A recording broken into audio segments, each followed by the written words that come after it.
নমস্কার বন্ধুরা, তোমরা সবাই কেমন আছো? আমি খুব ভালো আছি। আজ আমি একটা জিনিস রান্না করব।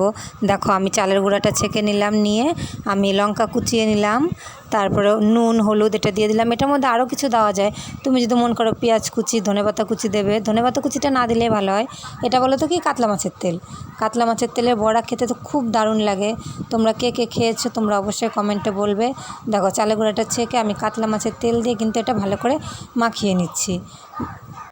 মাখানোর পরে দেখো, আমি কিন্তু কড়াইতে তেল দিয়ে দিলাম। কড়াই যেহেতু এসে গেছে, আমার তেলটা গরমই হয়ে গেছে। এবার আমি ছোট ছোট করে আমি বড়াটা দিয়ে দেবো। তেলটা কিন্তু আমি কেটে কেটে নিয়েছিলাম, কারণ বাজার থেকে তো জানোই তেল কত বড় হয়। আমি এটা ছোট ছোট করে পিস করে নিয়েছিলাম। তোমরা কে কে খেয়েছো? আমি তো ভাবি এটা আমি খাই, আর কে কে খাও বা খেয়েছো তোমরা কিন্তু অবশ্যই আমাকে কমেন্টে বলবে।